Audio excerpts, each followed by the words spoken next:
We're running a little bit late, but we'll go ahead and get the Economic Development Committee meeting started.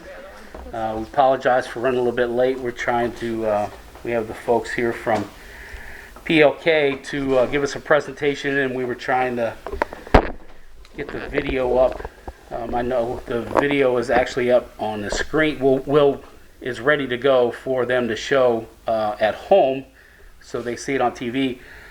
We were trying to get it here in council chambers to be able to get up, so that's why we were running a little bit late. Currently, Mr. Thompson's not with us as of yet, but I'm sure he'll probably show up here soon. Yeah, so Mr. Thompson, I think he had let us know last week that he was going to be, he had a pre-scheduled trip. They're in Michigan today with him and his wife and his family, and oh, so he won't. But he told you to go ahead though, so that's really cool. Yeah. But yeah, just make sure it's noted. That's right. Well, he deserves some getaway time, as we all do. So I hope they're having a good time up there, away from everything, and hopefully he's enjoying himself and not like logged on trying to watch. Exactly. So if you are, then Eric, you need to log off and spend the time with your family. Tonight, just to be clear, the items that we have on the agenda tonight to talk through is the U.S. playing cards, the site there. PLK is here to give a redevelopment committee, agreement, and start the conversation. This is going to be an outstanding development for the city of Norwood, and we're excited that they've chosen to do this here, and look forward to that. So we have that on the agenda first. Then we were going to talk a little bit about the CBG. It should be D instead of F, but for just maybe possibly how that grant will work, and I'll explain that further. And we're just talking about just the City Hall block here. And then we want to talk a little bit about, start conversation on sign ordinance. So with that, you guys ready? We are. All right, we'll go ahead and introduce Nick from PLK and let him give his presentation on the redevelopment site. Thank you, Councilman Gabbard. My name is Nick Lingenfelter, and I'm Vice President of Development for PLK Communities. I'm joined today with Colleen Reynolds with DSD Advisors. She helps on our government relations side as well as helping us at our state and local grants and any type of TIF work and any other type of government, any of the government intermediary that we need between council and us as a developer to make sure we're always keeping you guys up to speed and making sure that you all have everything that you need. So with that, is this loud enough? Yeah, you may need to be kind of whenever that kicks on, we may need to talk a little bit louder. Okay, so I can handle this. So Colleen is not your bouncer, but your buffer. There you go. So no, what I'm going to go ahead and do tonight is give everyone a quick overview of the property and what we're planning to do. So if you've seen the planning commissions before, I apologize. Some of this is going to be a little repetitive. But at the same time, what we're going over tonight will also be bringing in front of City Council as well. So again, some of you unfortunately might see this a few times, but we think it's important that some people catch some meetings, some don't catch others, and we continue to make sure the community understands what we are doing as a company and what our intention is to do to make this a great site for everyone in the city of Norwood. Awesome. So with that, I'll give you a little background on who we are as a company. PLK Communities is a Cincinnati-based owner, operator, and developer of multifamily communities. We own around 5,000 units currently in the city of Cincinnati, and we have over 160 full-time employees. We're currently finishing a project right now that will make us the largest owner of multifamily properties in the Cincinnati MSA, and based on our pipelines, I don't see a lot of people catching up at this point. Not saying it can't happen down the road, but we're pretty proud to be saying, in the next month or two, we will be the largest owner of apartments in the city. So we take that with pride, we take that with seriousness, and we also want everybody to know, we care about our community. This is where our home is. Our company was actually founded right here in Norwood, Ohio, when Peter Kleekamp bought a 12-unit building while he was attending Xavier University. So again, we know this community and we care about it deeply. So our company is 100% owned by our management team and any potential family members immediately around us. There are no outside investors. And the reason we say that is we buy properties and we hold them for a long term. We are not here to have an investor say, well, you need to sell in year 3 or you need to do this. No, this is our city, and we are not going to be dictated by somebody living somewhere else. So we make sure that we are building a product that you all can be proud of, we can be proud of, and we can hold for a long time. So with that, I will also say too, our typical period of holding right now has been over 10 years on most of our projects. The reason why you say, well, why isn't we haven't held everything? Well, as we grow as a company, as demographic shifts, sometimes it makes sense to sell. But for the most part, we buy or build and hold everything for the long term. For instance, a project like this, we're looking at going in 20 or 30 years, what is it going to look like as we're still a community member? So with that, we'll kind of go into what we've done as a community engagement so far. Again, many of you are aware we have a Facebook page. We actually opted to go with Facebook over a traditional website. The reason why is it's easier to get to, and everybody can do it, and we can update it quickly. We're not going to an IT company to give updated feedback right away. If we need to put something out to the community, we can do it immediately, and it's right there in front of them. We have done 2 videos so far to continue to engage the public. We have 2 more planned. At this point, we just don't really have enough to release yet, but we do want to make sure we continue to put the videos out because that gets us the most traction. Most of our videos have been seen by over 10,000 unique eyes, so they know IP addresses, they know where it's going, so we know that the message is continuing to get out. We've also tried something recently. It's the first time we've ever done it.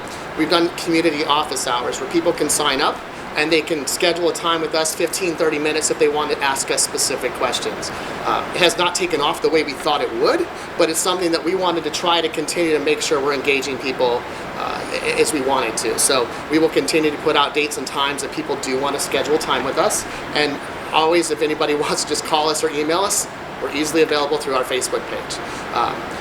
Also, we use multiple media outlets to make sure we're continuing to get the message out in every way possible. And we also did a survey, which many of you have participated in, that had roughly 350 responses in about 7 to 10 days. So it was pretty fantastic, the response rate we had and what we were able to get from that survey. So what were the survey results? And just we've kind of condensed these down. We used to give a longer presentation, but 48% of all people mentioned the clock tower in their survey. So we always knew the clock tower was going to have some position in the development. But what we did on the survey is we were very specific not to ask you just multiple choice.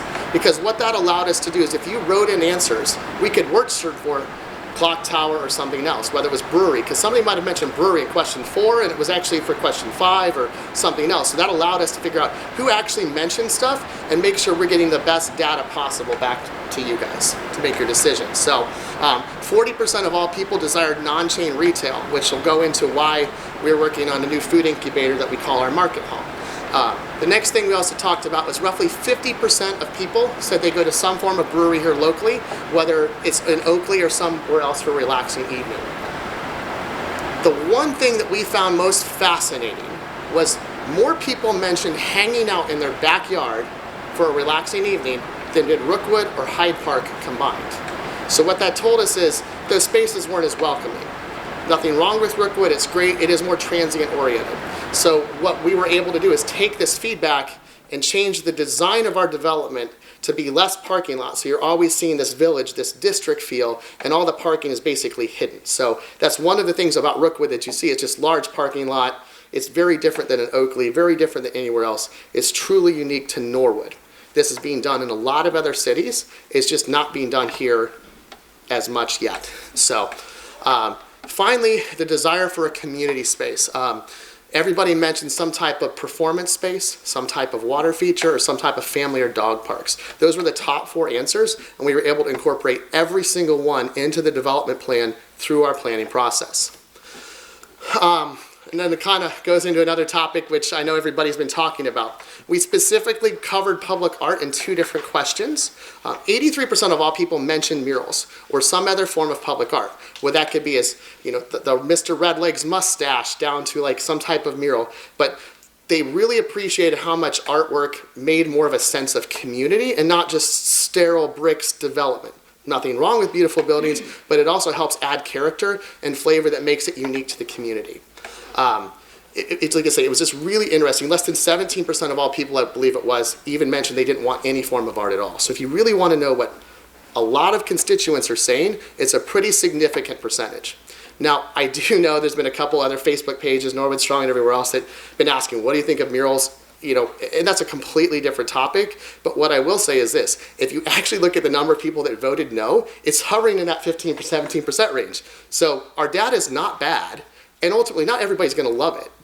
But the majority of people do, and the majority of people are residents living here in Norwood. So a fascinating statistic, 65% of all people were between 25 and 44. And the reason why I say that's fascinating is that's not normally who we see respond through Facebook. That's a group that for the longest time or recently didn't want to be a part of Facebook. So to know that, you know, we're only sending this through that form and that's who's responding is very interesting to see, because it means you do have an active, involved community and they are engaging in a platform that typically would not be normal, nor would be Instagram or something else. So the major concerns that kept coming up, and we'll talk about these a little bit. When it comes to council, we'll make sure that we have Viox and Vox here. There are civil engineers, but it was traffic and parking. So we are parked at a very sufficient ratio. We have spread it throughout the property, and we've made sure it is not visible from the majority of all streets. So now I'm going to dive in a little bit to the overall site plan. I apologize, your printouts are in black and white. I hit the wrong button and they were already printed and I didn't want to be late. So if you look at it, we just wanted to show you, this is a top-down view. So what you see right now is when you talk about the parking being not in the main area. We're building from the center out on this property. So what you'll notice is there is some street parking. It's parallel spaces. It's very city oriented and not large swaths of parking. The parking is actually moved to the outer corridors, or it's the bottom or towards the highway. And you say, well, that's not enough parking. What else are you going to do? What you'll notice for most of you that have been by the site recently is we do have an old 4-story factory. So what we're able to do is we're able to convert that factory into a parking garage. The reason why is most of those columns are roughly 20 feet apart. An average parking space is 9 feet per space, which means we can actually put 2 cars between each one. On the empty floors, we can get 122 cars per floor. So the main floor, I'll go back to this real quick. You can see there's a little bit of retail carved out that's meant to be on that common park space. That floor gets about 99 spaces. So what we're doing is, when you're looking at the development as a whole, when you come in, you don't see the parking, but the parking's there, and it's always keeping you kind of in that village feel. The other thing that we felt was important when we designed this was, no matter where you are standing on the site, you can always see historic elements. What I mean by that is, if you're standing in the front, you see the clock tower. If you go, there's a road between the main entrance kind of off of Park and Kenilworth. The one in the middle, as you're coming down, you're always seeing the smokestack. You're always seeing some type of historic element no matter where you're at on the property. And we wanted to make sure when we developed this site, we were always honoring the past of what was there. We are not trying to take this site away. This is so important visually for so many people in the community. What I always say is, you know, it's unfortunate that the building was roughly 750,000 square feet, but it was so inefficient. They said they could build their new building for $10 to $20 million cheaper, and that's why they left. They couldn't even afford to rehab it.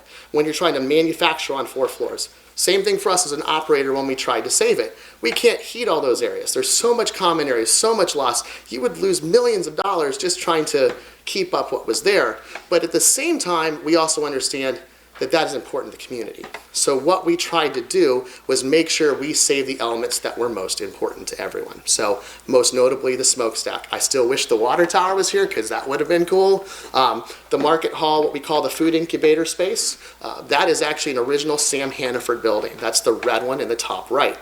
That building sat up on Beach Street, and in 1920 it was rolled with horses back to the current location. So architecturally to us, and I'll show you an inside photo in a second of what the cleaned out space looks like, it is probably the most architecturally significant building on the site and always has been, and we made sure that we did not get rid of that. So kind of gives you a little bit of an overview. What I wanted to show you here is what phase 1 will look like, because I think that's the most important. So obviously a project of this scale, we don't have enough construction teams to build it all at once anyway, even if we wanted to. So what does phase 1 look like? So in this photo, this rendering right here, this is the site plan. I had them color in all the buildings that will be built out initially.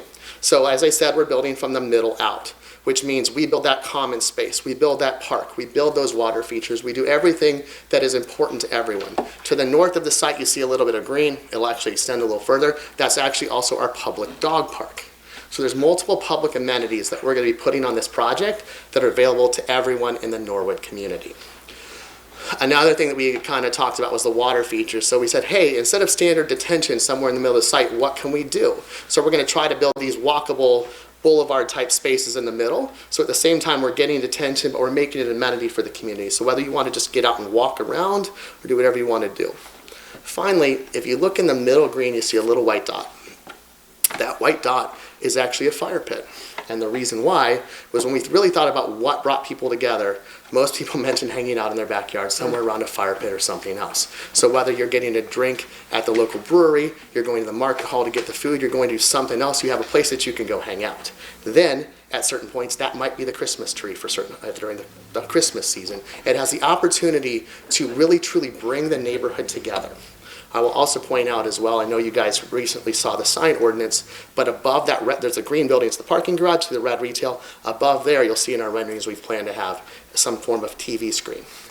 The reason why we want to do that is whether it's movies in the park, 365 days a year of artwork. So some cities go and it's just a different artwork or different photo or something every day that constantly activates the space. We want to give people a place that they can gather, give them something unique, give them that art, the culture, everything that we're trying to build together to make this community just fantastic for everyone in Norwood. So what is a market hall?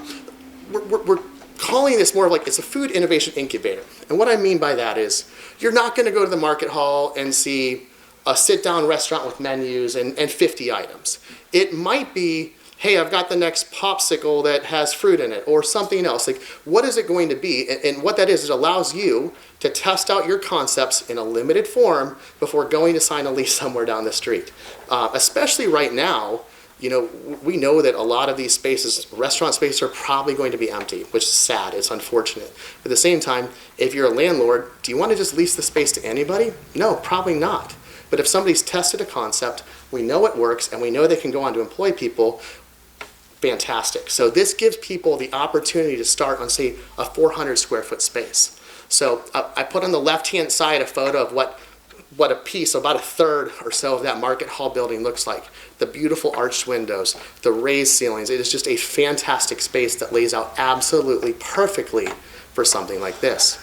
Cincinnati doesn't really have anything like this right now. Yes, we have Findlay Market, but it is not food-centric. It is not just to be helping entrepreneurs build and take off. It's okay if our tenants only stay 3 to 6 months. That means they're succeeding, hopefully. They're going somewhere else. The idea is we constantly turn. So not only that, then you want to keep coming back. Because if you want to keep coming back, it's always something fresh. It's always something new. How do we continue to grow this? So what I did was a picture on the right of Krog Street Market in Atlanta. Krog Street Market in Atlanta was named the best market hall in the world. It was actually designed by a group called Revel. We have signed a contract for Revel to operate our market hall. They're coming in from Atlanta, and they'll be operating the space for us. So again, this is an incubator to help people start their businesses, get off the ground, and then hopefully occupy spaces, whether it's in the Main Street District right here or somewhere else. This is the public roadway plan, and I know it's hard to see here, so I'll be real brief because it's even hard in your packets as well.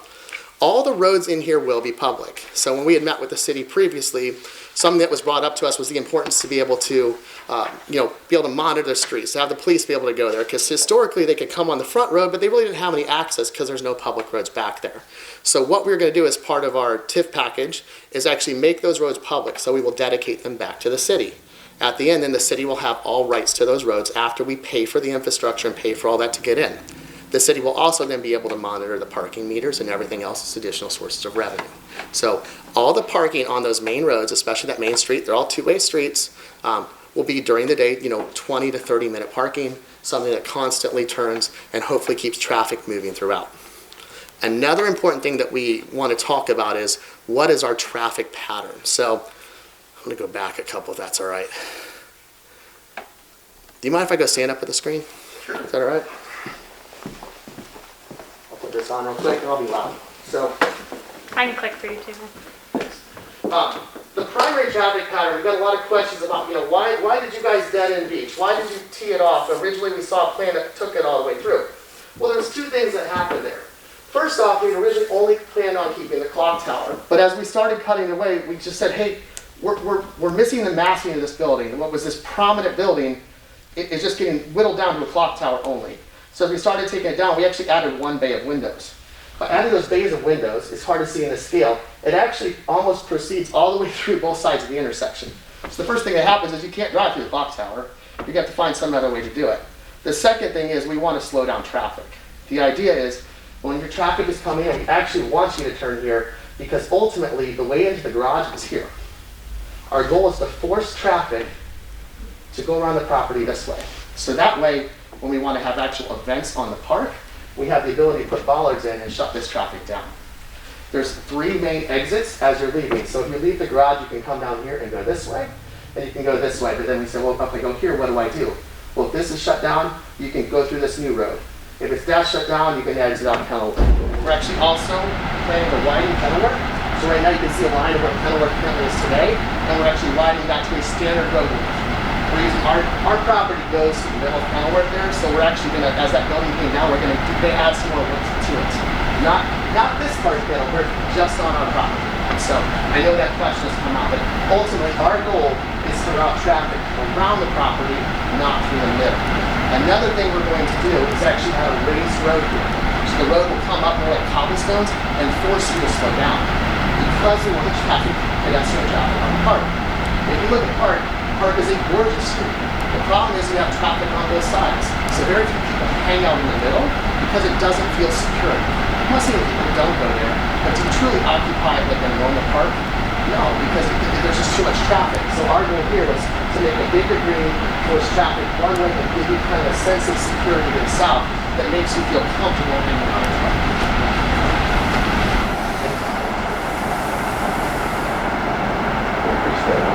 Awesome. So then we have a utility plan. So one other thing we wanted to bring up is, if any of you have been to the site before, with me or with somebody else in the past, you'll know that they had underground tunnels through the middle of the site, roughly right there, where this road is.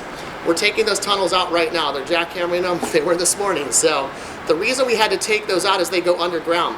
When this property was built, it was actually completed in 1899 to 1900, 1901. Norwood was not even a city until 1903. I know they were a village, they had other designations, but this property actually supplied power to much of Norwood and Cincinnati, and it actually had its own water source that after the floods, it actually provided the water to parts of Cincinnati as well.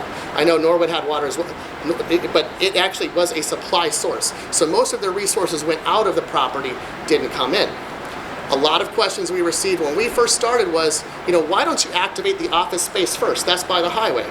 Well, one, I don't have a public road there, and two, I have no utilities. So even if I wanted to build it, I have to get all my roads, electric, water, sewer, everything to those buildings before that land is of any value. So that's actually why you see that office in a later phase. I would love to sign a lease today. We had some groups we were talking to prior to COVID. Hopefully they will come back. We've had a lot of interest that came out of that space, but ultimately, until somebody can physically get there to build, know they have utilities, know they have infrastructure, the land is really of no value yet. We're going to make it valuable, but we have to build the infrastructure to get there first. So quickly, we have 3 quick renderings we'll go through. This is kind of looking into the main development. What I will tell you is this is a rendering. Do we know final materials? Absolutely not. We will know that before our final PUD, hopefully at the end of November. We are getting ready to hire our architecture team, hopefully tomorrow morning. We finished our interviews. They took 3 days longer than we wanted to. They wrapped up today at 1:30. So our goal is to have them in full schematic design.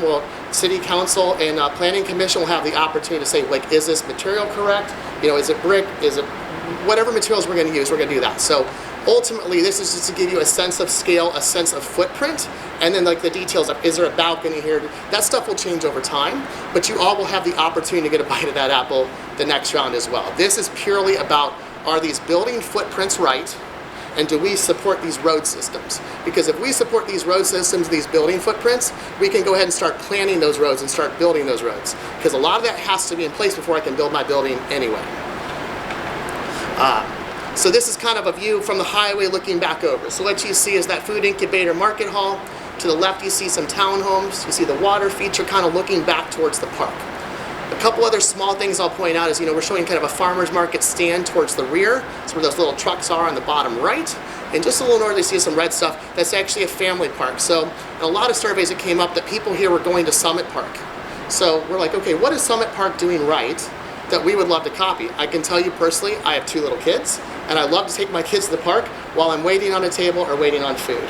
So what we're looking at is if you have these tables out here, you leave the market hall, you do something else, your kids can go play on that equipment and be really close to you at all times. Just to the right of where that would be the dog park. We don't have a rendering of that, but this just gives you a look back. The buildings that are clouded, so you kind of little cloudy, translucent buildings, those are a future phase of building. Those will not be included in this initial phase, but we're showing you scale and context of what could be there in the future. Finally, just kind of looking at the park up towards the main area. You see the lower retail that we've kind of built into the market, in between the clock towers. You see some type of digital screen up there. What I will say is, scale-wise, this is probably a touch large. I don't know if we will go a full 3 stories because it is just a monster.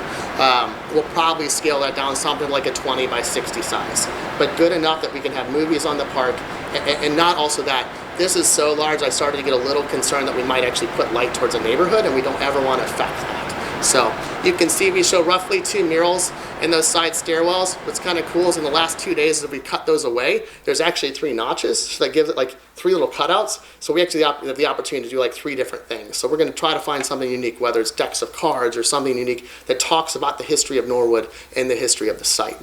We want to make sure when you are at this site, you are always remembering where you were at. So what I mean by that is if you go downtown, you see like the brewery history trail signs or something else, we're going to make sure the wayfinding, the signage and everything always reminds people of what the history of this site was, so you don't forget and we always remember what was there. So let's talk about economic impact. And I always like to say projected. So the reason why is we have a rough calculation. There's standard calculations for how you figure out how many construction employees you're going to have, how much revenue is going to come out of these places. So we kind of go one by one, and if you guys have questions, feel free to stop me, and I'll kind of go through a summary in the next slide. So phase 1 construction jobs, so that overall construction impact is estimated about 180 full-time construction jobs over roughly a 30-month period. That is full-time from the day we start to the day we end. Demolition, to give you an idea, we're averaging between 90 and 110 guys a day at the prime of our demolition. So that's just in that side. So if you think of all these multiple buildings going on at once, we'll absolutely be at that number. Apartment payroll when complete. So what we say is we are an apartment operator. So how much do we think our payroll will be to manage and operate this property? We're estimating around $500,000 a year. That's typical salary, anywhere from $50,000 to $75,000 a year per employee. So you're talking anywhere between 10 and 12 employees at any given time, depending on what they do. They might have 2 part-timers, that's why I say 10 to 12. Market hall annual sales. So using Revel's data, we said, okay, looking at this hall, how much do you think a typical little stall can do a year? And kind of test that out. And they said typically about $350,000 a year is normal for this type of location. So we can also then fit in roughly 14 tenants. Just multiplying that out, 14 tenants, 350 average, that puts us about $5 million a year in sales out of that building. That's top line sales, not bottom line, but that's what we gauge. So, because ultimately it's sales tax revenue and everything else coming in. The brewery annual sales. So if you talk to most breweries, they're going to tell you, if I have a small location in the city, it's $2 to $3 million a year. What I can tell you is in surveying some other people in over the Rhine, say a Taft Sale House or somebody else, we're hearing that number is actually closer to 5. So what we're looking at, saying we're anywhere between 2 and 5, but if this is anywhere near that type of sales, a Mad Tree type of sales, it's probably greater than that. We're thinking that, $3 to $5 million a year in sales is a pretty good number for that as well. Other retail annual sales, we kind of take base sizes and multiply it out, but it's roughly $2 to $3 million a year in the phase 1. That's just the retail below the screen. And then the office estimate. So how do you estimate office annual payrolls and employees? So in Ohio, the typical calculation for an employee is 1 employee every 200 to 250 square feet. Okay, pretty simple. So then we look at, say, okay, we have a 100,000 square foot building, but that's not all leased. So what is leased? Roughly 70%. So we take 70,000 square feet Usually divide that by 250. Well, we said, okay, in COVID, what's it going to look like? We actually took it to 350 and reduced that to try to be a little bit conservative. So at a 350 square foot average, that would create roughly 200 jobs per 100,000 square feet of office in each building. If you'll remember, towards the high, we actually show a hotel and an office. What we actually believe is that's probably going to be 2 offices. We don't foresee kind of a hotel taking that spot, but we wanted to show that opportunity if it was there, because, hey, that would be great for the development, great for the area, and more tourists coming in. So then we said, okay, what's the typical salary? So for that type of job, it's not a call center. This is a higher end office. It's usually $60,000 to $65,000 a year. So again, conservatively, on an office building like this with 100,000 square feet, $12 million a year in annual payroll is an estimated number. If we multiply that by 2 buildings and put 200,000 square feet in, we could be talking, $24, $25 million a year in payroll. But what does a hotel do? So we did not want to get aggressive on this type of estimate if we did it. But a hotel, typical night, we're saying is about $155 a night. Hotels average 65% occupancy. Say it's roughly 100 rooms, 365 days a year. It's going to do about $3.4 million a year in sales. Just rough number. What's that cost to build? $25 to $30 million. So when you see, like, we talk about development costs overall, like over $100 million, like each one of these components add into how all this money gets spent. Again, if we do the second office, it doubles that. So what do we look like as a potential impact if we hit every one of these numbers? 180 construction jobs, 2 office buildings could push upwards of 400 full-time employees, 24 million in salary, and then part-time retail jobs are estimated about 75 at any point in those spaces. Retail uses about a 450 square foot average versus the office, and retail sales anywhere between $9 and $13 million a year, coming directly from this site only. What's not included in there is, so when we have like the retail out front, that's not leased yet. That's not in those numbers. We're just saying, what do we think this could realistically get if we built the offices in just phase 1? So now we're going to talk about the TIF. So how does a project like this get done? Of course, we have bank financing, we have equity, but we talked about there's a significant amount of public infrastructure that needs to be created. Cities don't have the money. Developers have to, how do we fund it for city? What does that look like? So we thought we would take a couple minutes and talk about what is a TIF, especially for the people watching online, and how does this work? So there's 2 types of TIFs that can be created, a project TIF and a district TIF. What a district TIF is we say, hey, this downtown district here in Norwood, all these buildings are included in this TIF.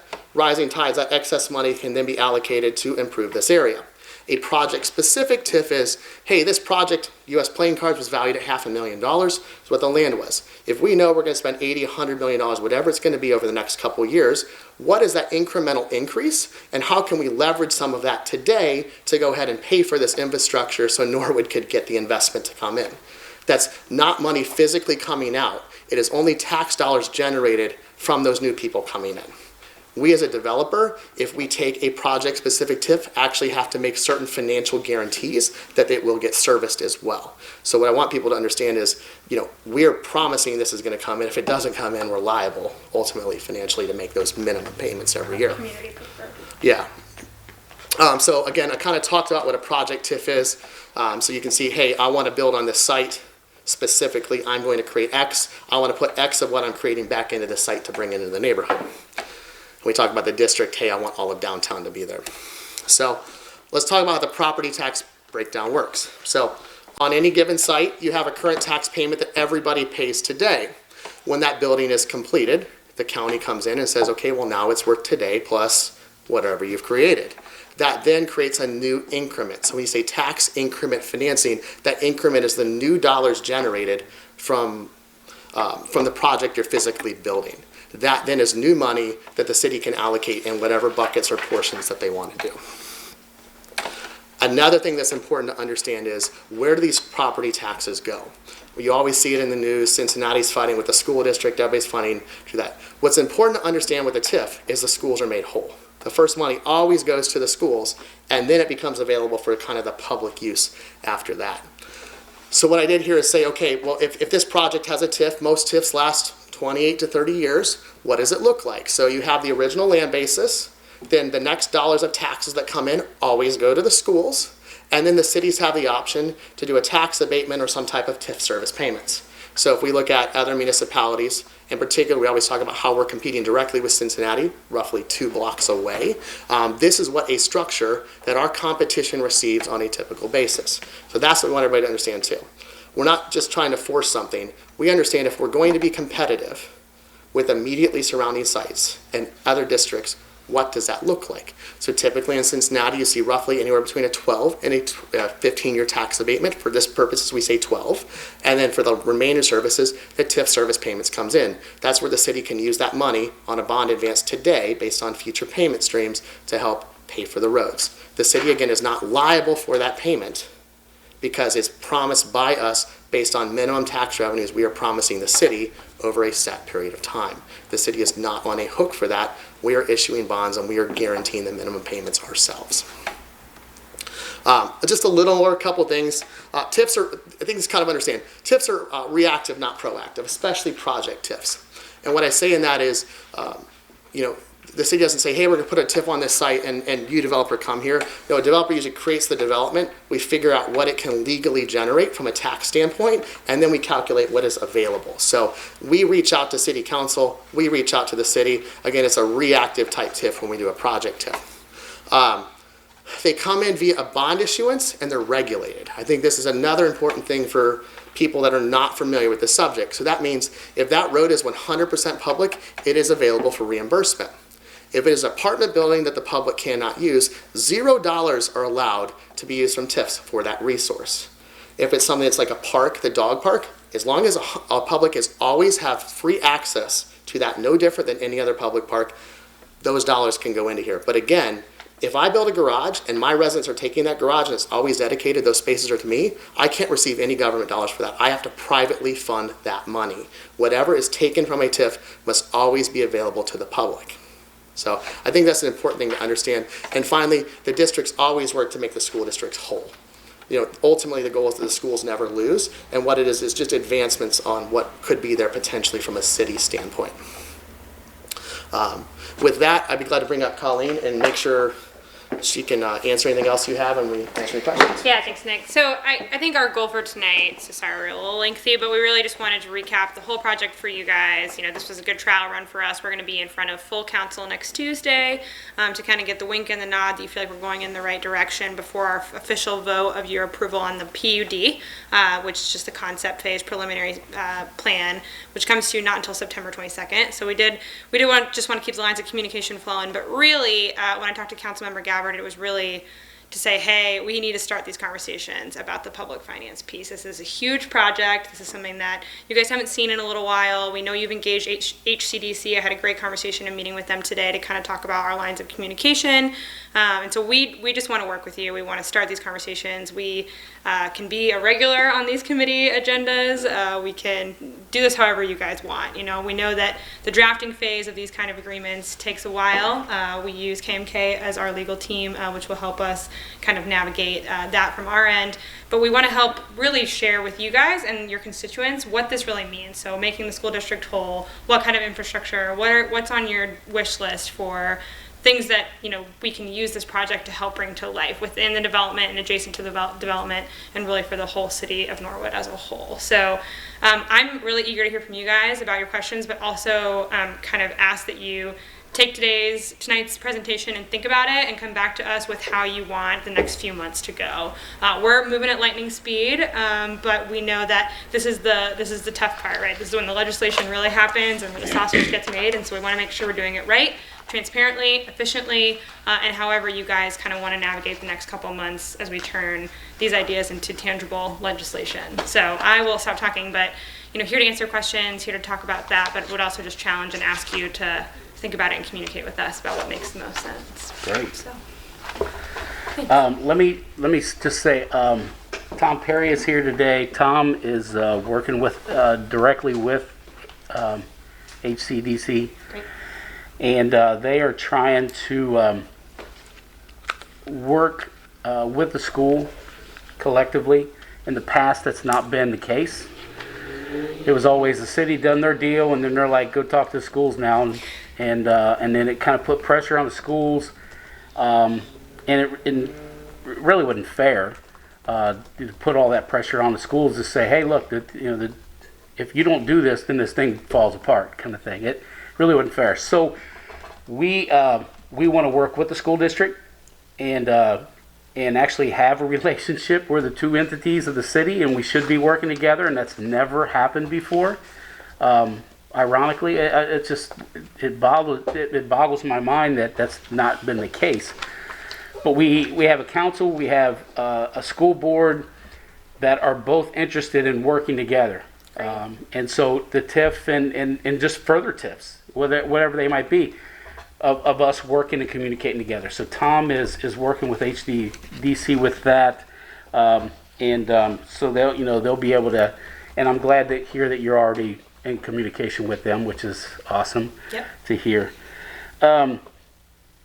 Just a couple questions about like the area, the site itself. The residential where you'll have the parking garage like on the first maybe 2 floors, is that correct? Yeah. Right now, the parking garage is intended to be the first 2 to 3 floors. We don't know exactly how that's going to lay out. Okay. So what we're looking into is we have an overbuild on top, but it might make sense because of fire heights. All of a sudden, you get into high-rise code above 75 feet. To say, like, do we build half the 3rd floor? So we're still logistically working out through some of that, but yeah, we're looking at about 350 spaces publicly in that garage. So that existing building And the and existing that we one. walk through, right, it's those first few floors Right. where the parking will exist. Yeah. Everything else will go on top. So what it appears to be when you walk past it doesn't look like this giant parking garage. Well, and that's what I was going to ask. We're going to try to keep that architectural look of the building, so it doesn't look like when you first see it, you're not going to say, well, that's a parking garage. Yeah, I mean, it's going to look more like it's not a parking garage. This consistently will have big windows, but we have some specific materials. We don't feel like you're kind of walking past. It looks like a warehouse back in this big structure. I feel like that historical building, but those first few windows. Awesome. All the window frames will remain. There is asbestos packed in the frame, so we got to pull the glass out. The other thing is too, if it is a parking garage, we have to have minimum air circulation of 50 to 75%, depending on the floor, height, ceilings, things like that. So what we're going to do is leave the frames there, paint the frames, and then you just won't have physical glass in there. So Yeah, it's still it'll just be aesthetically will look open like the air same through one. there. Sorry? It'll be all open air through there. All open air, correct. We have to let air flow through. Right. That's awesome. That's cool. The water feature, is that almost like a wading pond kind of thing? Is that what that? It's not very deep. It is more, it's aesthetics, it's minor rain runoff. The one issue about this is we wanted that water feature in the middle because a lot of people did comment it, and also it's a calming effect in the middle of the site. yeah. So it is more for aesthetics because it also is the high point of the site. So if you look at the site, it actually sits there and goes down on all sides. So again, it's not very deep, no more than 2 feet or something. Oh yeah. All right. Cool. I really do like the fact that this project is pretty much just the opposite of the Oakley site. The Oakley site, all the parking's in the middle and everything's on the outside.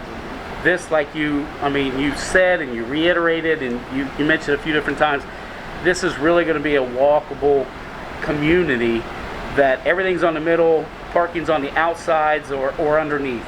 Or whatever like that. So really like that. And then the market, or the food innovation incubator. My question was going to be, but then you addressed it later in one of the images, is the kind of like the open produce, almost like Findlay Market is currently, but on that back side of the marketplace is where there'll be kind of the open produce kind of area, right? Correct. So what we're debating right now is if you look at our initial concept, and this is, what I will tell you is nothing is ever set in stone, other than the building footprint. So like I said, one thing we're considering is, does it make more sense, on a weekend to move the produce out to the park if the weather's nice? Does it make more, like, what do we do? Because honestly, we want to keep activating the same space. So we are, that has the ability for trucks to back up there if we go that route. Yeah. But don't be surprised to also see it sprinkled on the front too. Oh, sure. Because if the actual entrance to the that Market Hall Food Incubator building faces the water. So if you had to walk all the way around, it's not always the easiest thing to traverse. When you were talking about the tables and chairs in the park area, I'm kind of lost where that actually is. Is that on like this north side of that building there? Like on the far right of the picture as we look right now? Oh, the family park? Yes. Yeah, so it's the red over there calling. That little bitty red area right there? Okay. All right. That's what I thought. No, you're good. And if we look at the site plan, it's kind of hard to see here. It's actually this darker green. Yeah. Okay. Sorry, I keep shrinking it here. No, for you're you. good. That's the dark green in the top right in the parking garage. You guys have questions? Yeah. Go ahead. So I was hoping you could clarify. So on your phase 1 map, if you could go to that.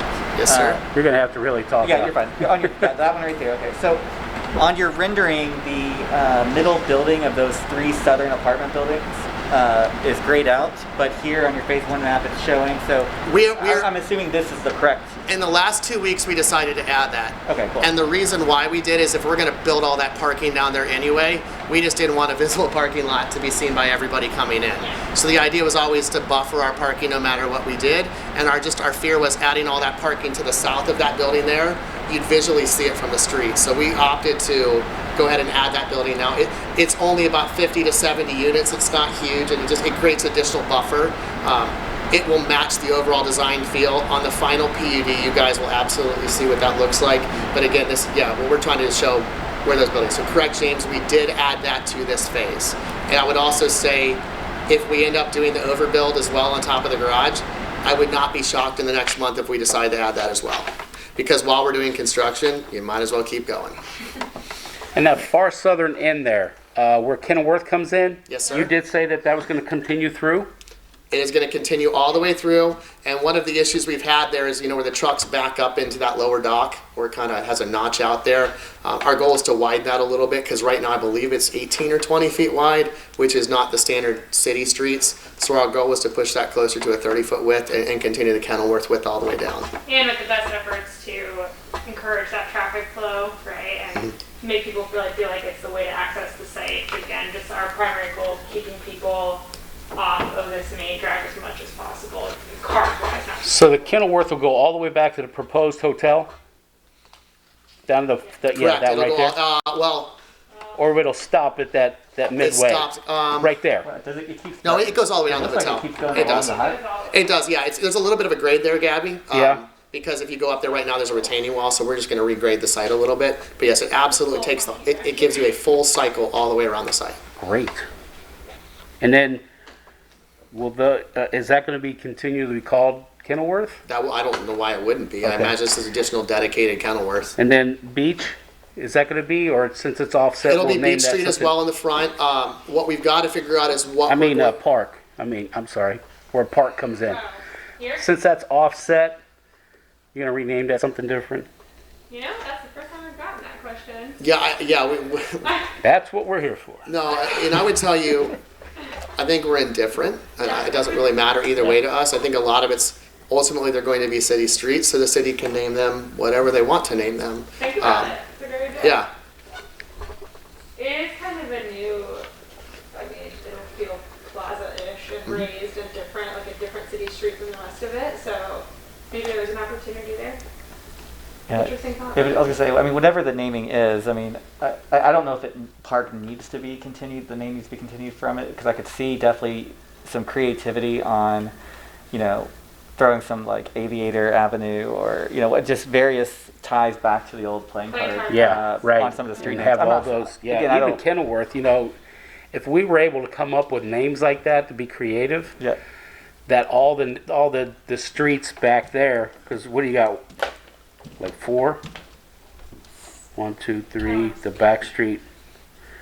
Whatever. But if we were able to be creative on some of those, that's a great idea to be able to come up with different playing card sites. Maybe the original founder, or whatever. Russell But we Williams. can get creative. I was gonna say, yeah, and for me, I think your all's feedback on street names honestly is pretty important, because it is going to be, there are public streets, but you all are trying to activate the space and bring as many people as possible. And if there's good strategies for that, like I said, whether you tie it to the history or Or maybe the best strategy is to make that park all the way through. Yeah, I'll look I into don't, it. I don't know. I'll look into it and You know, see what so- I can find I mean, I know street Very cool. dedications, there's primary namings and secondary namings, but this seems like a real opportunity to do something cool, so. Yeah.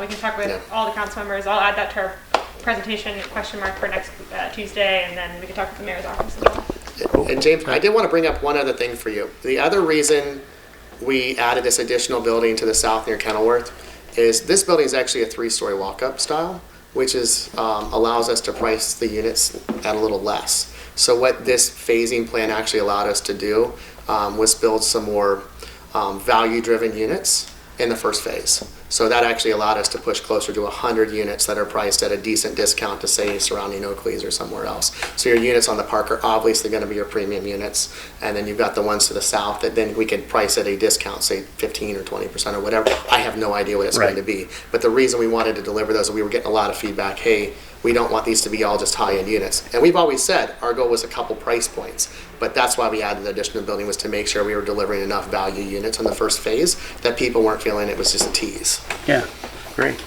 Yeah, Gabby, I have a few comments here. Yeah, Specifically looking at your page around the payment allocation. Yes, sir. If you want to pull it up, it's even easier. My 2 o'clock in the morning slide I made. No, it's cool. There's a couple things that have been cycling, not just through conversations you helped us with HCDC, but and this as well, the making the schools whole Yep. comment. It's particularly interesting because at the site's current level, is the base level taxes you get is kind of minimal or near nothing. So on one hand, you say to yourself, you existing creates value that would be more than they have today. But to me, timing comes into play, and I imagine for you guys too, because you're going to create value over the course of a couple years, and your tax abatement is presumably going to last much longer, or what you want to see is going to last longer than the timeline of your value creation. And so making the schools whole, in my mind, is really saying, you didn't have anything today. We came in and gave you something that you didn't have today. Kind of in return, I'm oversimplifying, in return for that, I want to stretch out that timeline that I have to basically pay. But schools, let me figure out a way to calculate what that is that you're missing out on at year 4 versus year 12, okay? And then we're gonna make that whole in these, I think you called them pilots. Okay? Payment and load. Yeah. So I was kind of painting a very simplified story for the folks at home to basically say, it wasn't a dig at your slides. It's just saying that's really what we're talking about here, is that there's going to be time lags, and there's value in those time lags to you, but what can I do to say it's still worthwhile for you to give me that value beyond the year 4 or 6 or whatever it is, because hey, schools, I'm going to still try to calculate something with you. And then my follow-up question is, are you creating a target number with the schools before the mid-September timeline, or is that something that just goes on through so I know that was a lot, but No. Thank you. This is dense, complicated, messy, sort of like public finance jargon, right? So thank you for clarifying. And for our friends who are watching at home, this is what we exist here for, and why we want to keep coming to these to help, bust some myths and answer questions and talk about why Norwood's unique, right? And that we're not just following the same model as other communities and municipalities are. I think for us, this was meant to just throw this out there and hear from you guys, and particularly your colleagues on the school board. Like, what does this look like, and how can we're still figuring out our pro forma and our program, right? Exactly how many jobs, the difference between 2 offices, an office and hotel, what does this really look like? What we need to do now is figure out exactly how to structure a deal that works for the next 30 years, no matter what happens in that interim, right? And so there's usually you do a TIF and you layer development agreements on top of it. So I think for us, and to answer your question, I'm not fully answering, is to say, I think we don't have this perfect number in our minds, right? Because I think it's unique for Norwood, but I think we want to get there together, work with the folks at HCDC, let us throw some stuff out that we worked with our attorneys, and just kind of say, hey, this is where we think we're headed. How does this deal sound? And I don't think we're trying to pass that.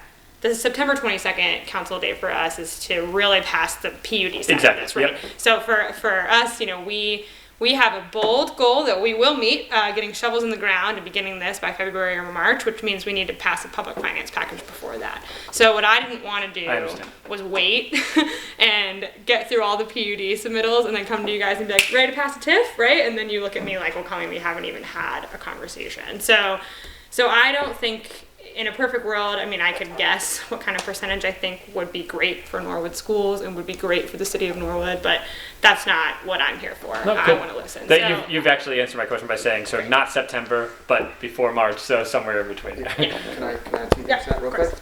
Thank you, Colleen. So there's 2 things I would say.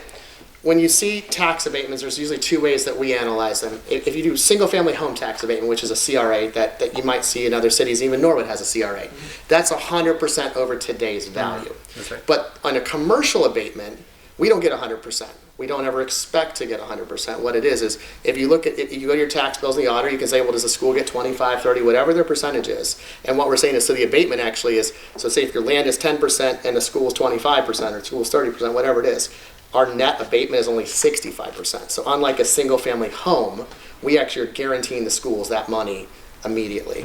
Also, land is not allowed to be abated. We know that. So the county will actually come in and say, PLK, now your land is worth X and it's completed. You can't count that anyway. So they automatically will give them a bump up. Sure. What I will also tell Colleen, and I know we always say it's coming in hot and it's a nonstop story, but we will not let Norwood lose. And what I mean by that is there are 2 other major sites coming online, and we absolutely will be the first to deliver. We will not stop. We will do whatever we can. I've worked till 3 or 4 every morning the past week and a half. We have cut 6 months off our schedule to make sure these units are the first delivered to the market, and Norwood will be the first to deliver product because the last one will lose. So we are going to start February 1st. We told everybody the second quarter, and we're running like heck to get there. And our team's working double time because honestly, if we deliver late, this project will not work. And we know it. So I think that's why sometimes it feels like we're pushing, and all we're trying to do is say, listen, they already have a platform in place.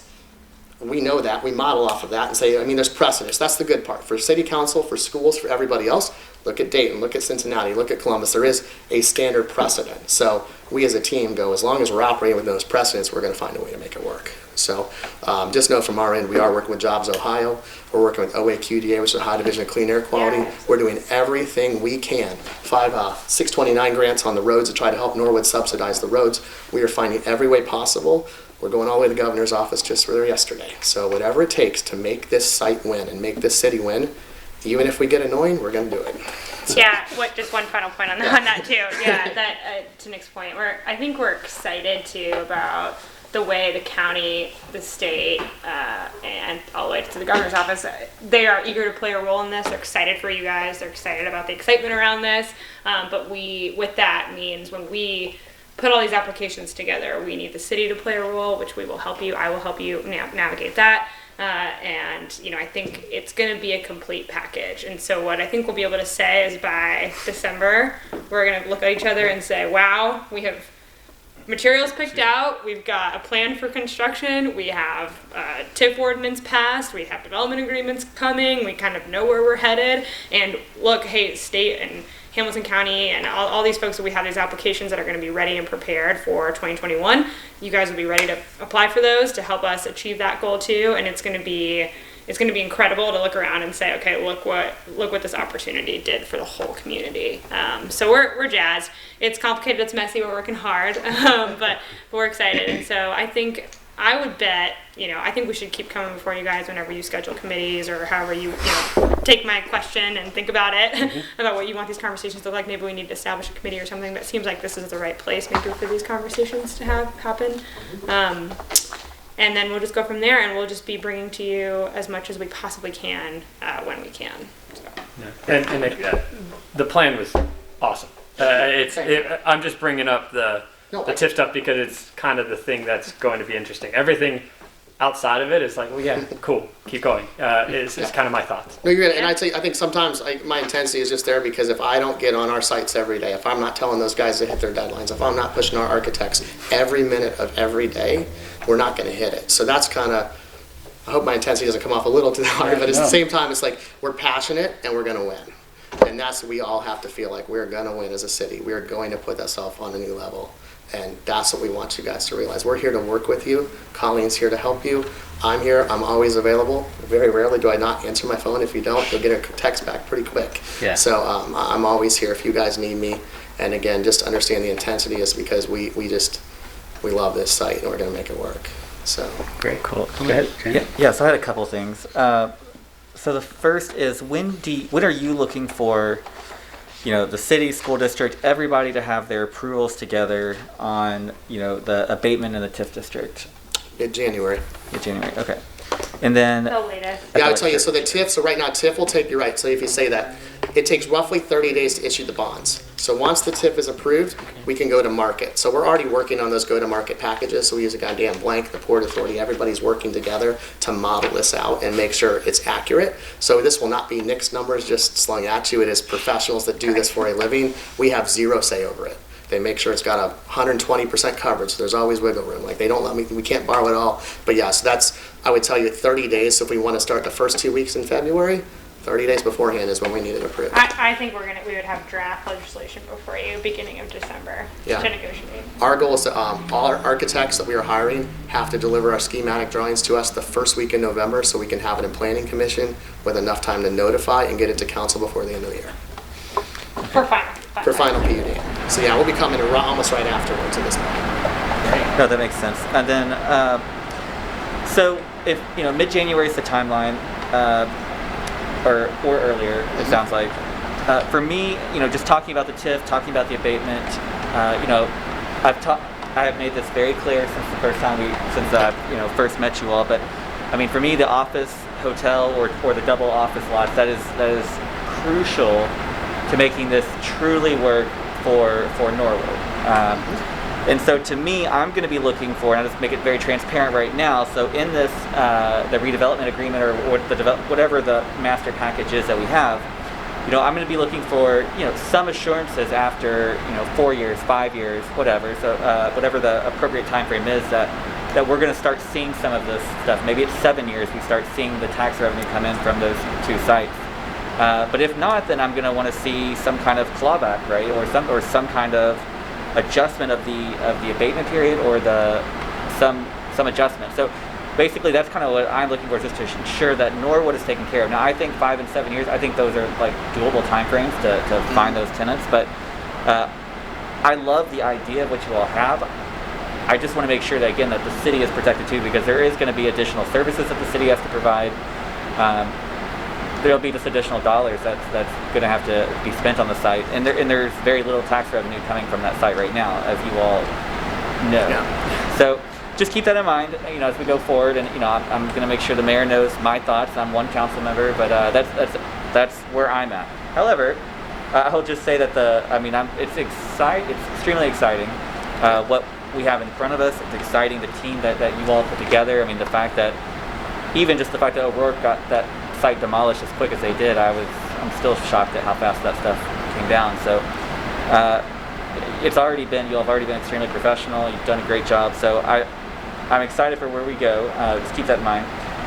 The other item is, I would just say, I would strongly encourage, I would love to see that parking garage phase building get done in phase 1, because I think it's going to be spectacular, like having the historic parking garage, but then just seeing even more on top of it. I don't know. To me, I'm excited about it, because I also that's another one that I don't want to see kind of get pushed off and then not get built at a later time for whatever reason, engineering, whatever. I'd love to just get it going. So that's just my very personal opinion. That matters really nothing in the discussion, but take it for what it matters. Yeah, and I will tell you, that market hall, just so you have an idea, cost versus return, probably loses $2.5 million to build. So that's why we're actually working with the state, saying, hey, this is, we kind of changed our wording to incubator, because it truly is incubating people to create new jobs. Because if you just say, hey, we're going to build a market hall, the states can say no way. But if you say, listen, if we can show you how this can be profitable, how this can create the next guy that fills our spaces, that makes more money, that hires more people, that's kind of what it truly is, an incubator space for new jobs. And I agree with you. That's why we're reaching out to the state, reaching out to everybody else. Listen, the project, that's why we have a TIF. How do we help subsidize some of this stuff to make it all work, that we're not building any crazy loss? We know we're probably going to at best break even there, and that's okay. Yeah, Our goal is to make sure it's built because it is, here's the thing to us, that's an amenity to our residents. It's an amenity to your residents. So if I have that, where the parking lot across the highway doesn't, I've got something that's a value add that you want to live near. I wouldn't be surprised to see a lot of people get their dinners delivered from there right to their units. I mean, if you really think about like direct food delivery, anything, I mean, in our units today, we've actually increased hot and cold storage because that maybe wasn't necessary 12 to 18 months ago. Now all of a sudden, you don't want to meet the guy delivering your food. You don't want your groceries there. So how do we create those storage in lobbies? Like all of us are changing, but that is such a critical component to this, that is absolutely our focus. But we also knew we didn't know how to do it. So when we hired somebody, we went and found the best in the country and said, please come join us. We will make you a partner in this. Help us find a way to make this successful. Yeah. And I mean, and you all have shown that, like, you know, by hiring Shook Kelly, by hiring, Revel from Atlanta, like, I mean, you've shown that you're going to get the best. And I'm sure with the architects too, like, you're going to do what you have to do to make it the best. So, I mean, it's going to be, like I said, I'm excited about it. I think there's a lot of potential. The other item I was going to ask is about Beach Street. So Beach Street, you have on-street parking. If you can kind of show the parking plan aspect. Yeah, Beach Street's, I think our rendering showed some on-street parking, but if you actually go to the site plan, we've removed it all because it's not wide enough to sustain it. I was just about to say, it's like, because I know there's on-street parking on the other side, so I was just going to ask you what your thoughts were and whether you think that, maybe Beach Street in here, like instead of putting the curb all the way up, it might need to be wider. So. Correct. But if you're not going to do the parking, it probably is fine then to have. And I'd just say in terms of our goal of pedestrian safety and connectivity, right? Like sometimes with parking on the side of the road it slows people down. Sure. But if we're trying to make that the main thoroughfare, it's a little bit complicated. And again, we also are really eager to work with you guys about what you feel about parking meters, right? Because like if those are public streets, you guys get to decide what you want to do with them. So we'd prefer definitely go as high tech as possible, so you don't have meters lining the street for aesthetically, right? Like try to get the passport parking or whatever you guys decide to do. I know the mayor's office is working on that. But I think we don't want this to feel like there's cars everywhere, right? Even in the center of it. But I think, we definitely want it to be as pedestrian friendly as possible. So whatever we can do, I think that part is still a little in the way. Yeah, and the good thing about, parking on beach, no parking on beach, it doesn't really matter because it's just maybe a couple lines, if that, or just a sign, about whether you're going to allow it or not. It's just more the question that if you felt like you needed it from the aesthetic standpoint or what have you, then, is beach wide enough? But it sounds like you're not dependent on it, so. I did want to point out one other thing to address your comment as well, and you know what, you don't have the preliminary PUD here.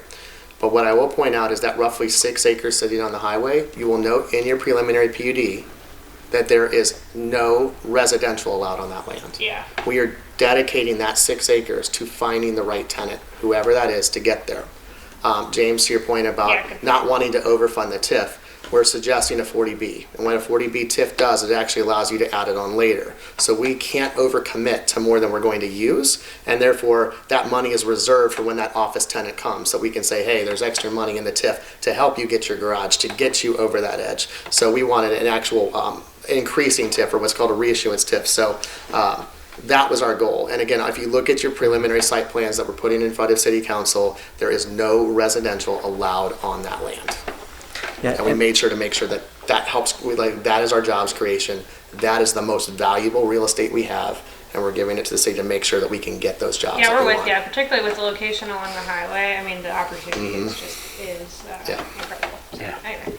No, I appreciate that. I just want you to know we will not overfund it. The type of and there'll always be money available to bring those guys in, whatever it looks like. Sure. So. Okay. Sounds good. But I think that's all I have tonight. How many units, like the phase 1, how many units does that put you at? Well, if we add those in, anywhere between, I can't really, here's the thing I can tell you. Right now, they're placeholders. So once you look at a building like the middle one and say it's roughly 150 to 200 units at an average unit size of X, and what we're going to do is really study the market to make sure it's the right unit types. How many 2s do I really need? Do we actually need a little bit smaller units? Because that way it makes them a little more affordable. Yeah. What do we do to make it right? I will tell you, my guess is phase 1 is about 328 units based on I can tell you what it was on our pro forma this morning, but that's based on an average unit size that may shrink a little. There is 300-ish, Yeah. let's say, today. Yeah, I would say also too, if you look at the, but again, if you look at the townhomes, that's not necessarily in that number. We also are going to be partnering with a well-known builder to build the townhomes. Yes, we have historically done it, but honestly, this is such a large job. We're just going to let somebody who specializes in do it. We've always done condos as a secondary business or a tertiary business, and the reason why was our business is apartments. Now, if we have a property we can't zone, it doesn't make sense, we can build it, we would do it, but that is not what we do. We're going to bring in the right operators.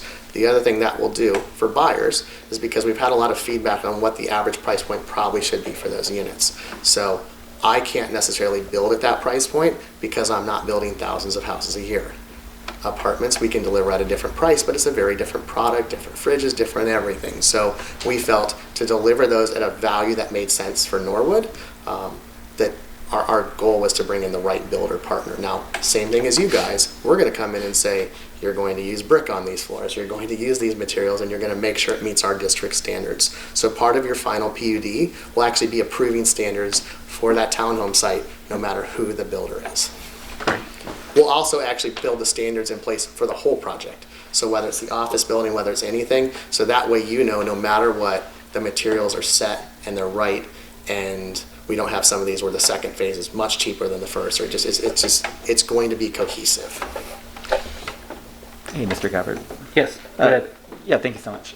So I actually had a couple of questions that kind of came up here. So utility-wise, we've I guess I'm just curious on like the stormwater drainage. So I thought you said that that central kind of lake area or the water feature area is a higher point in the site. It's the highest point in the site, roughly in that area. So because I kind of think of those things a lot of times as like water storage, so maybe sometimes they're not as high. Stormwater, do we have some retention other than that? Like, is all of the stormwater at the site going to end up there? So that's the only retention on the site. So there's two things. There's retention holds, detention holds, then lets it go. So what you'll actually notice is in the, so if you look at our site plan up near Siemens, the top left corner, you see some detention. So that's dry detention. To the right of the dog park, you see some more detention. And then below the parking garage on the highway, we're actually working with the city of Cincinnati. There's an old road there. City of Cincinnati still owns that parcel, even though it's in the city of Norwood. So we're working with them to acquire that as well to use additional detention. It's basically worth nothing to anybody. It's on the side of a hill, but we can use it to detain and hold additional water. When you measure detention and retention from a state level, they look at surface area. So did we build more roof surface area than was there before? So they'll measure that. That's the first step, and say then if you did, how much more capacity do you need to add? And if you didn't, by say it was originally 1 million square feet of roof and now you're delivering 750, as long as you're 25% less, you don't even have to add any additional at all. The systems have capacity for it because the systems were built based on what was there when they were put in place. So we believe that we're probably going to have some underground somewhere here, but that's just well beyond. So VOX will be able to tell us at that point what that number is. I did not go to school for engineering.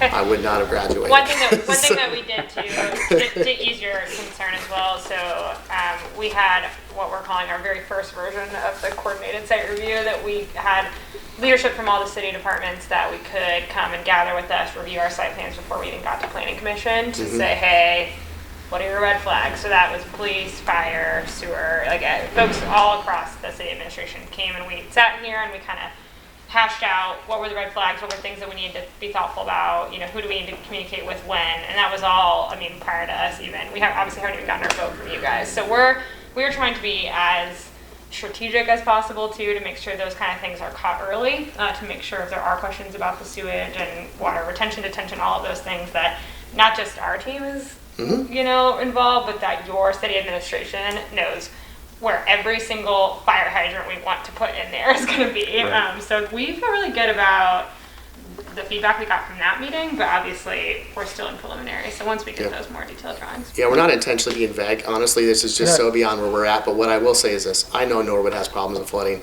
See it online. I feel bad for people that are in that position. So what we have to look at is if there's people that were immediately flooding surrounding us, And if we had to help them fix that, we would. So we just did a project over in Covington that we just had rezoned, same thing. So they felt like water was coming off the site, so we actually added 20% additional detention to help alleviate stuff that wasn't even our runoff, to make sure our neighbors are better. So if our neighbors immediately are surrounding us are affected, I promise you that we will make it at least 20% better than it was. So because that's our goal. Our goal is if it's here and the neighbors were flooding, we're gonna go 120%. So we wanna make sure we're adding more capacity than even, because honestly, we don't know. Is it gonna rain 5 inches in an hour? We've seen a lot more of those rain events recently that unfortunately are causing way more flooding than it should. And you're right, the systems are overloaded. So I promise you that our goal is to be a net positive in every aspect of what we do. We'll make sure when Mark Loyeski is here next time that he can help answer that question for you, because that's what we pay him a lot of money to do. So, but yeah, I appreciate that, because on it, it's a real issue and we know it. So Thank you. Anything else? That's mine. Thanks. Where exactly is the big Christmas tree gonna go? You tell us. yeah, Oh, yeah. we can do a fire pit next to the Christmas tree. I'll write to Santa. Do you need a Santa? That's the question. I'm just kidding. Yeah, guys, we're here for any questions, and honestly, I love them. If you have more that we need to answer, please let us know, because if we ask us something we don't know, then I want to know why we don't know it and what we need to get to an answer for. Right. And James, trust me, we're on that sewer thing, because it is old lines around there. Well, and it's more about, for me, it's just more about if there's creative things that we can do like right now to and it doesn't, even if it's not specifically flooding a neighboring property, but just to be better to our sewers, because at least in Norwood, a lot of our sewers, even the ones that are separated, they eventually go into a combined because they don't have all that stormwater is going to a sewer plant. So if there's just things that we can do, rain gardens, whatever, it sounds like you're thinking about stuff like, things like that. So whatever it is, I'm always happy to see that, because like you said, if we can improve, even if the roof footprint is reduced, there still could be some improvements that could be made. So Absolutely. Yep. All right, we're good. We appreciate it. We'll Thank definitely you. be communicating as to what we're gonna do. Tom, do you have anything? I don't think so, thanks. No questions, nothing? All Yeah, right. I think you covered it well, Gabby, when you said that, we're working with the schools and doing the best that we can. And again, we kind of took over, and there are 6 different TIF deals. We want something a little bit more consistent.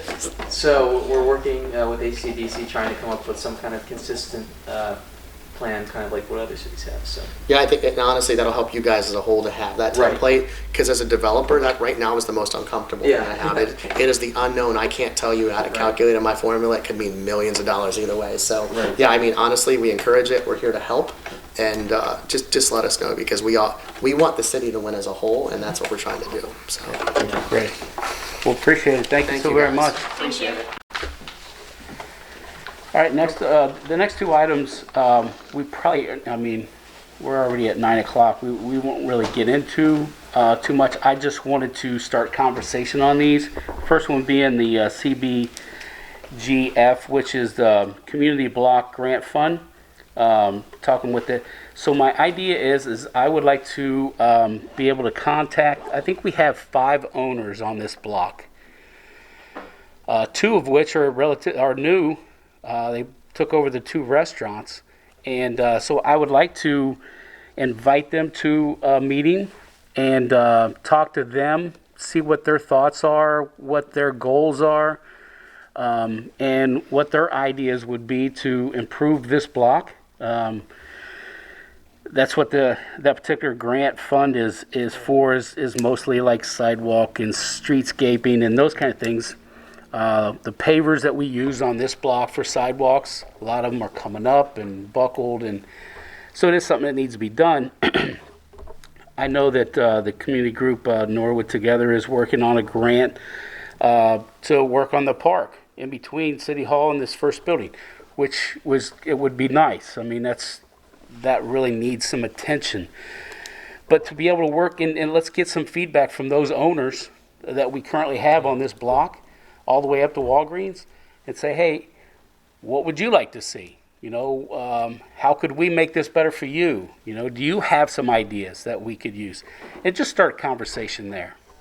Any comments on? Me. Yeah. Yeah, I'll just say my feedback on that is just to realize again that so we've traditionally used the community development block grant funds for CDBG, which they definitely got that kind of crazy on the agenda, but we've used that these funds for many different things, but some of the primary things are we use them as part of a matching grant for street repaving. Right. And so there's been multiple streets in Norwood that we use that money for. So thankfully we're doing a much better job since 2016, especially specifically 2018, managing our street money that comes in, so we don't spend it on salaries and stuff. But I still just would understand that, I think it is great that that's one of the last of those parts of the almost fully intact of the pike, that we have left, really. So there's a few other blocks that have a decent amount of that frontage, but Yeah. it's important to keep those businesses strong. Just understand too that there is an opportunity cost, anywhere we spend it, however we do it. It's not it is money that comes from the federal government, and it is money that is doesn't come from the city's pockets, but there is, like I said, there's an opportunity cost if we spend it here that we can't then spend it there. So as long as we recognize that, I'm fine to open that conversation. Yeah, and whether we use that particular grant or we look at a different grant to look at streetscaping and the sidewalks, stuff like that, just to start that conversation, because whenever you have new ownership, especially 2 owners out of probably 5 on this block, they're going to be more apt to, hey, let's we're improving our inside building, but we would be very much interested in outside as well. So just to spur that conversation. And if we can get a representative from Walgreens here, I know that's one of the owners that you're probably referring to, but if we can get them here too, then I think that'd be a powerful conversation, because I think we definitely have some things that we'd like to say to them, and absolutely, it'd be nice for them to be here. Right. Yeah, I wouldn't want to leave them out. They put a lot of work in up there as well, and so I want them to have a seat here and a say as well.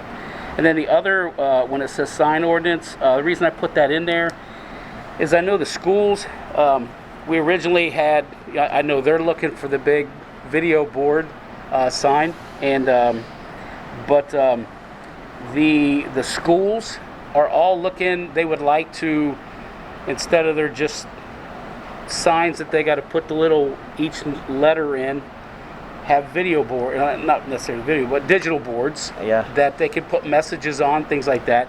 And then I know a lot of the churches, but they're not allowed, more or less off Montgomery Road, in any of like the residential areas.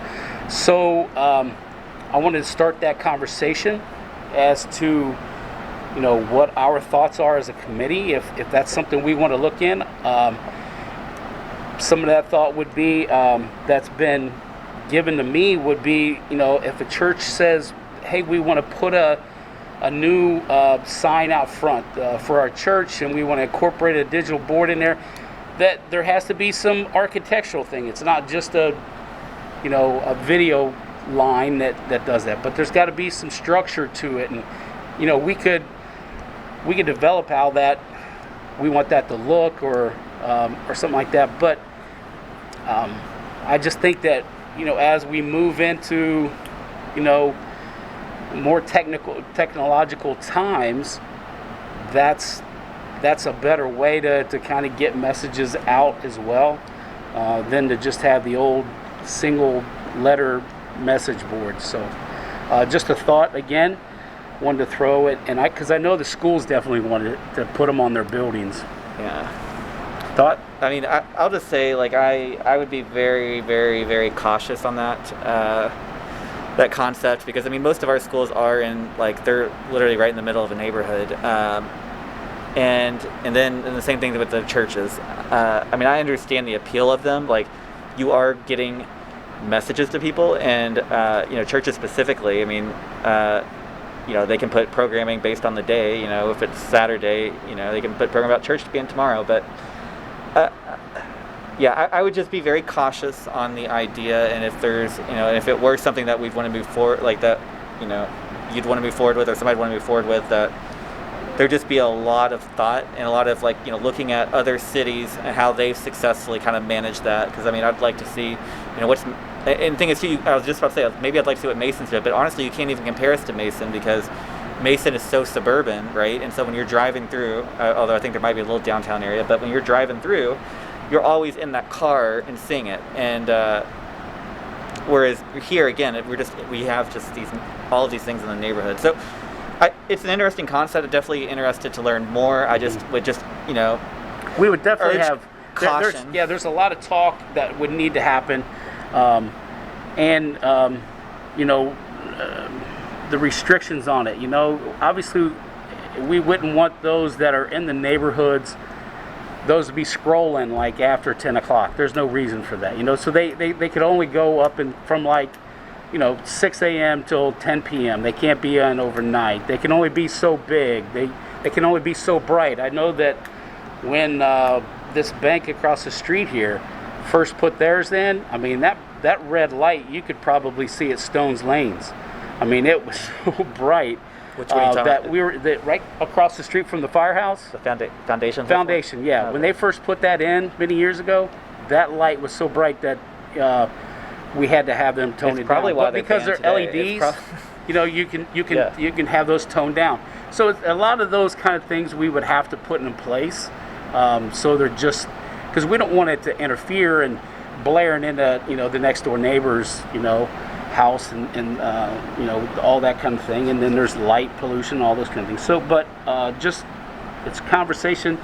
Speaking with Tom today. Tom just found out about another